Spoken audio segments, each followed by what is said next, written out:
Hello dear students, welcome to all of you in our biology virtual class. Today it's my fifth lecture on the chapters biotechnology, principles and processes. That is the chapter number 11. In our earlier class we discussed about the different steps of recombinant DNA technology preparation, how we can make the rDNA. For that purpose, what is the steps we're going to use, we already discussed.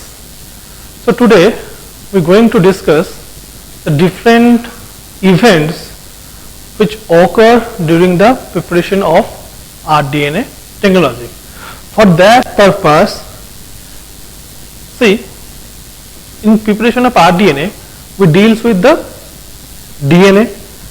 As we know, DNA present within the chromosome present within the nucleus, and nucleus present within the cell. So before we going to deal with DNA, we have to isolate the DNA from the cell. Okay, so there is some mechanism for the isolation of genetic material, that is called the DNA. तो हम लोगों को DNA को पहले isolate करना बहुत important है, क्योंकि जब तक हम लोग सेल के अंदर से DNA को बाहर नहीं आइसोलेट कर रहे तब तक हम लोगों का DNA प्रिपरेशन होगा ही नहीं. For that purpose we maintain some procedure to isolate the DNA from bacteria as well as from plant cell as well as you can say from the animal cell. Okay, so what are the steps which we are going to discuss during the isolation of genetic material? First step, that is the dissolving of cell wall and cell membrane. तो हम लोग क्या बोला था कि हम लोग को सेल के अंदर, न्यूक्लियस के अंदर क्रोमोसोम है जिसके अंदर हम लोग को डीएनए है. सो डीएनए को आइसोलेट करने के लिए फर्स्ट हम लोग को क्या करना पड़ेगा, सेल वॉल या सेल मेम्ब्रेन को डिसॉल्व करना पड़ेगा. तो सेल वॉल या सेल मेम्ब्रेन को अगर डिसॉल्व करना पड़ेगा तो हम लोग के पास कुछ एंजाइम्स होना पड़ेगा, जिस एंजाइम के थ्रू से हम लोग सेल वॉल या सेल मेम्ब्रेन को डिग्रेड कर सके. For that purpose, we use the lysozyme enzyme for the bacterial cell and cellulase or chitinase for the plant cell. Okay, so first step क्या होगा denaturation का? First, we have to dissolve the cell wall as well as cell membrane by the using of different types of lytic enzyme, which can lysis the cell wall as well as cell membrane, so that the chromosome or the DNA present within the nucleus easily come out in the solution. Next step में क्या होता है, removal of RNA and protein by the treating of different types of enzyme. Now when we dissolve the cell wall, all the cellular material come in solution. Okay, now that cellular material may contain RNA, DNA and other protein. So first thing is to do that we have to remove the RNA from that cell and the protein from that cell. For that purpose we use the enzyme called the RNase, which easily degrade the RNA को degrade करने के लिए हम लोग RNase enzyme use करेगा. Okay, next हम लोग क्या यूज करेगा, प्रोटीन को डिग्रेड करना है. तो प्रोटीन को डिग्रेड करने के लिए फिर हम लोग के पास और एक एंजाइम होता है प्रोटीएज. फिर प्रोटीएज हम लोग ऐड करेगा उस पर्टिकुलर सॉल्यूशन में. तो सॉल्यूशन में जब हम लोग प्रोटीएज ऐड किया तो प्रोटीन भी डिग्रेड हो गया. तो अभी सॉल्यूशन में क्या बचा है, सिंपली डीएनए बचा है. और डीएनए के साथ बहुत सारा अदर मॉलिक्यूल्स भी रहेगा, उस मॉलिक्यूल को भी रिमूव करना पड़ेगा, है ना. सो नेक्स्ट स्टेप में होता है कि the other molecules can also remove by the different techniques.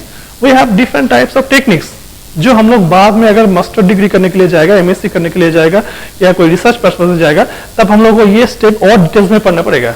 अभी के लिए हम लोग सिर्फ इतना जान लेगा, जो अदर मॉलिक्यूल्स है वो मॉलिक्यूल को भी हम लोग रिमूव कर सकते हैं with the help of different types of techniques.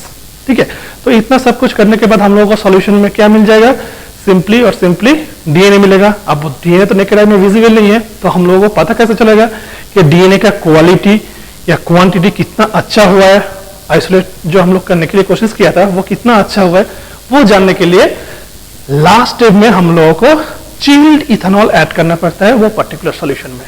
If we add the chilled ethanol, so the purified DNA precipitate out as a collection of fine thread. Okay, fine thread. तो ये हम लोग को विजिबल होता है, इवन हम लोग का एनसीईआरटी बुक में भी अच्छे से इसका फोटो दिया हुआ है। जब भी हम लोग, मान लो ये एक सॉल्यूशन था, एक टेस्ट ट्यूब के अंदर ऐसा सॉल्यूशन था, ओके, ये सॉल्यूशन में डीएनए है पर हम लोग को विजिबल नहीं हो रहा है due to the we cannot see the DNA in visible naked eyes. For that purpose we add the chill ethanol. So when we add the chill ethanol, that chill ethanol react with the DNA to form a thread like white structure. एक white thread like structure हम लोग को देखने को मिलेगा। अब ये white thread like structure का जितना विजिबिलिटी क्लियर होगा, जितना डेंस हम लोगों को व्हाइट थ्रेड देखने को मिलेगा, तो मतलब उतना अच्छा क्वालिटी में डीएनए हम लोग आइसोलेट किया है। तो ये होता है डीएनए आइसोलेशन प्रोसेस, जो कि ना फर्स्ट टाइम हम लोग को करना ही पड़ेगा, क्योंकि जो भी हम लोग डीएनए बनाने के लिए जा रहे हैं, जो जीन ऑफ इंटरेस्ट हम लोगों को आज डीएनए बनाने में हेल्प करेगा, वो पर्टिकुलर डीएनए को कोई ना कोई सेल से आइसोलेट करना पड़ेगा। For that purpose we use that 4 distinct steps. Now we have to see the next event. The next event is called the separation and isolation of DNA, or you can say gene of interest. ठीक है, और you can say the gene of interest. तो यहाँ पे क्या होगा, देखो हम लोग वहां पे डिस्कस किया था प्रोसेस में कि जेल इलेक्ट्रोफोरेसिस एक टर्म आया था। Gel electrophoresis, it's a unit, it's an instrument through which we can easily separate out the DNA on the basis of that molecular size. ठीक है, क्योंकि मान लो ये हम लोग का एक टेस्ट ट्यूब था, इसके अंदर हम लोग का डिजायर डीएनए था। ठीक है, अब डिजायर डीएनए के साथ साथ अनवांटेड डीएनए भी रहेगा। अब जब हम लोग इको आर1 से इसको काट किया तो डिफरेंट टाइप्स ऑफ हम लोग को फ्रैगमेंट मिलेगा। ठीक है, बट वो फ्रैगमेंट में कोई एक फ्रैगमेंट होगा जो कि ना हम लोग का जीन ऑफ इंटरेस्ट होगा, और बाकी जो फ्रैगमेंट है वो हम लोगों का नहीं चाहिए। तो अभी तो डीएनए को तो हम लोग नेकेड आई से विजिबल नहीं हो रहा है, so we can not easily remove the unwanted DNA part. So वो अनवांटेड पार्ट को सेपरेट करके प्योर जीन ऑफ इंटरेस्ट को आइसोलेट करना है, सेपरेट करना है, वही होता है main motto. For that we use the gel electrophoresis. तो उसके लिए हम लोग क्या क्या करना पड़ता है, एक बहुत इंटरेस्टिंग फैक्टर्स है। ठीक है, उसके लिए हम लोग क्या होता है कि एक एगारोस जेल बनाता है। यहाँ पे जो हम लोग एक देख रहे हैं ना स्क्वायर बॉक्स, ये बॉक्स होता है एगारोस जेल। एगारोस जेल से हम लोग एक सॉलिड प्लेटफॉर्म बनाया।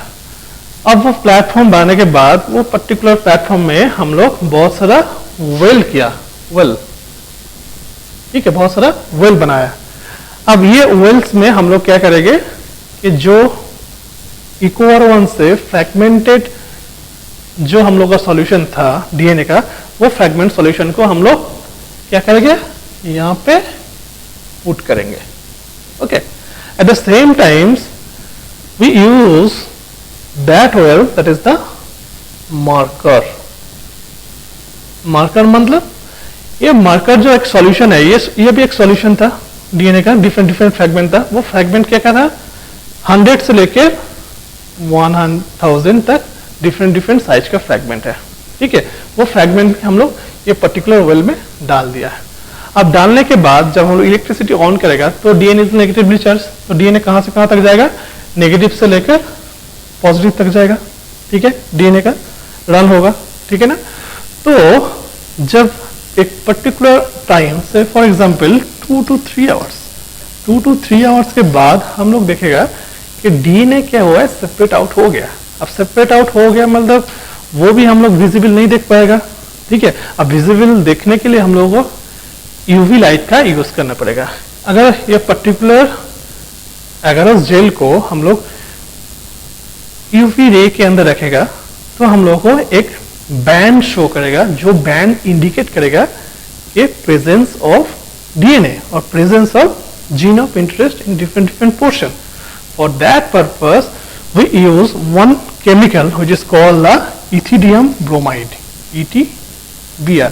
अब ये ETBr क्या करते हैं, ETBr को हम लोग को ऐड करना पड़ता है। किसके साथ ऐड करना पड़ता है, जो सैंपल हम लोग यहाँ पे लोड करने के लिए जा रहा था। ये सैंपल में हम लोग क्या लोड कर रहा था, डीएनए, है ना। अब ये डीएनए के साथ हम लोग ईटीबीआर को ऐड कर दिया, तो डीएनए के साथ जब ईटीबीआर को ऐड कर देगा तभी जाके ये पर्टिकुलर ईटीबीआर फ्लूरोसेंट का काम करेगा, फ्लूरोसेंट का काम करेगा जब यूवी लाइट इसके अंदर से पास करेगा, ठीक है।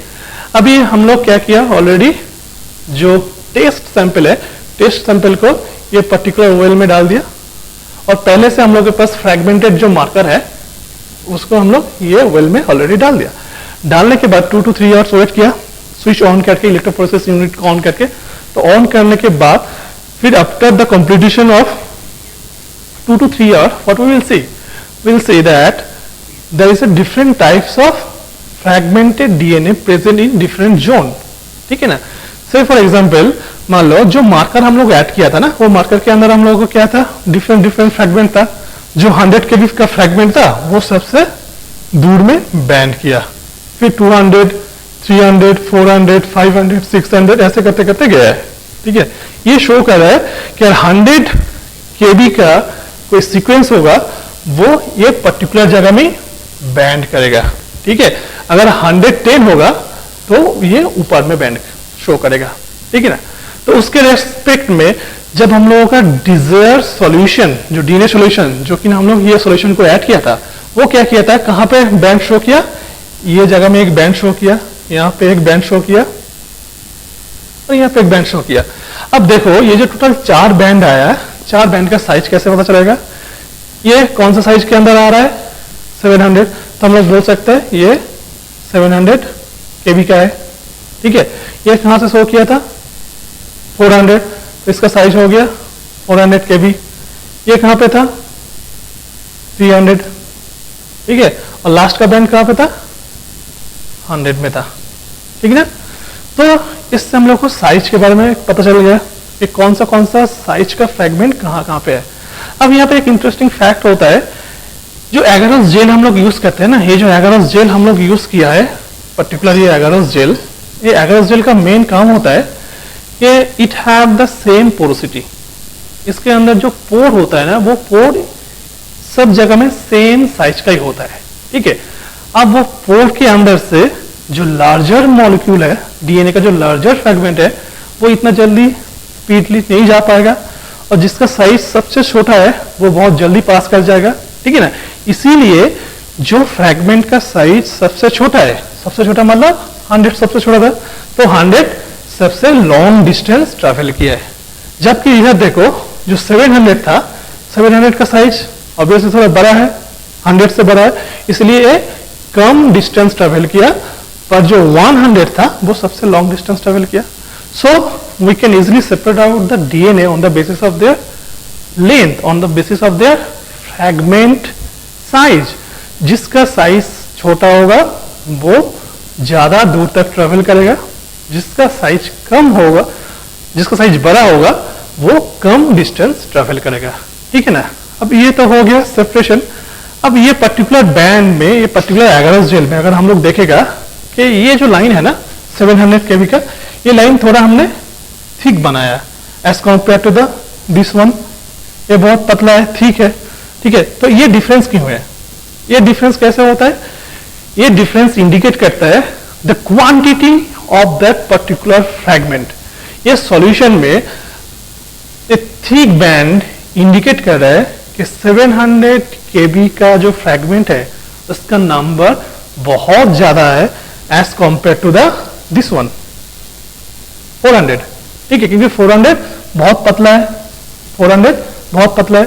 तो मतलब क्या है कि जेल इलेक्ट्रोफोरेसिस यूनिट से दो चीज हम लोग को पता चलता है सेपरेशन करने के टाइम। एक होता है जो सबसे लॉन्ग डिस्टेंस ट्रेवल करता है, मतलब उसका जो फ्रैगमेंट साइज है वो बहुत कम है, इसलिए वो लॉन्ग डिस्टेंस ट्रेवल किया है। और जो थिक बैंड शो करता है, मतलब quantity of that very particular fragment is too high, that's why it shows as a thick band, ठीक है। अब से फॉर एग्जांपल मान लो जो हम लोगों का जीन ऑफ इंटरेस्ट था, जो हम लोगों का जीन ऑफ इंटरेस्ट था उसका साइज थोड़ा बड़ा है। हम लोगों को पहले से ही पता हो जाता है क्योंकि जीन सीक्वेंसिंग के थ्रू से हम लोग पता कर लेते हैं कि कौन सा जीन हम लोगों का डिजायर है और उसका साइज क्या है। तो से फॉर एग्जांपल मान लो कि हम लोग का जो डिजायर जीन ऑफ इंटरेस्ट था उसका साइज 700 kb था, ठीक है ना। अभी ये पर्टिकुलर जो जेल इलेक्ट्रोफोरेसिस से हम लोग क्या देख लिया कि 700 एक अलग से हम लोग को मिल गया। तो हम लोग क्या करेगा पर्टिकुलर नेक्स्ट टाइम में ये जो डीएनए हम लोग दिख रहा है ये पर्टिकुलर जगह में, इसको हम लोग आइसोलेट करेगा। क्या करेगा? आइसोलेट, ठीक है। अगर आइसोलेट कर लेगा तो अभी हम लोगों के पास क्या रहेगा? ओनली एंड ओनली जो डिजायर जीन है वो ही रहेगा, ठीक है ना। So that mechanism to isolate the desire DNA और the desire gene of interest from the gel is called the gel elution, ठीक है। Called the gel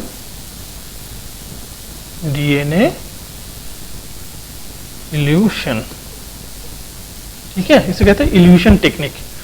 evolution technique के थ्रू से हम लोगों को क्या मिल गया? जो डिजायर जीन है वो हम लोगों को अभी मिल गया। तो इधर से हम लोग क्या देख लिया? जेल इलेक्ट्रोफोरेसिस के थ्रू से हम लोग इजिली पहले सेपरेट कर लिया। क्या सेपरेट किया? ये जो डिजायर डीएनए कैसे सेपरेट किया? With the help of gel electrophoresis technique. Gel electrophoresis techniques made up of agarose gel, जो कि एक एगारस जेल का है, उसमें बहुत सारा वेल होता है। उस एक वेल में हम लोग का जो एक्सपेरिमेंटल सॉल्यूशन है उस सॉल्यूशन को यहाँ पे डाल दिया, साथ साथ में एक मार्कर। ये मार्कर बेसिकली एक स्केल का काम करता है। कोई भी लेंथ को मापने के लिए हम लोग स्केल यूज करते हैं ना, तो स्केल में बहुत सारा यूनिट होता है, ये भी एक यूनिट का तरह काम करता है, ताकि हम लोग को पता चले कि हम लोगों का जो 700 kb का जो डिजायर जीन है वो कहाँ पे है। ये मार्कर था बोल के हम लोग इजीली इसको आइडेंटिफाई कर लिया कि ये वेरी पर्टिकुलर जो फ्रैगमेंटेड डीएनए है वो हम लोग को चाहिए। अब ये फ्रैगमेंटेड डीएनए को देखने के लिए हम लोग को दो क्राइटेरिया को फॉलो करना पड़ेगा। First of all we have to use the ईटीबीआर।